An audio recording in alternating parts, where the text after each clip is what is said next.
But we begin tonight with this. This is a piece of legislation introduced by John F. Kennedy when John F. Kennedy was a senator from Massachusetts. We remember JFK now as a remarkably young president, right? A fresh face, an outsider, defeating the old establishment guy, the vice president, Richard Nixon. But John F. Kennedy was not new to Washington when he won the White House. He had been a congressman, first elected in 1946, then a senator, elected first in 1952 and re-elected in 1958.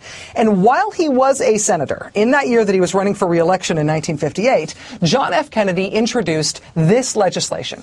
It was a bill to ban the importing into the United States of guns or ammunition that were originally manufactured for military purposes. So we're talking about foreign weapons made for foreign militaries being sold to civilians here in the United States.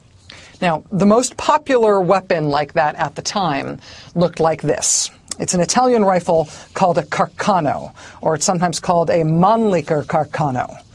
This was the most popular foreign firearm, originally manufactured for military purposes, that was sold in the United States at the time that John F. Kennedy introduced a bill that would have banned the sale of this gun.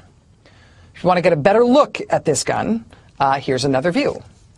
The man holding the rifle in this photo is Lee Harvey Oswald, who went on, of course, to kill John F. Kennedy with that gun in 1963. Mr. Oswald bought that gun by mail legally using a coupon that he clipped out of the American Rifleman magazine, which is the magazine of the NRA.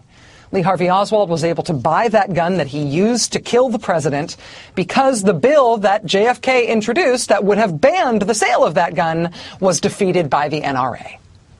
Oswald bought the gun in March 1963. He killed President Kennedy with it in November of that year. This year marks 50 years since the assassination of John F. Kennedy. In the aftermath of his assassination, there was a great impetus to reform the laws around guns in this country. Gallup polling after the president's death in 1963 showed that more than 80% of the country wanted Congress to enact the strictest gun restrictions possible. But nothing happened.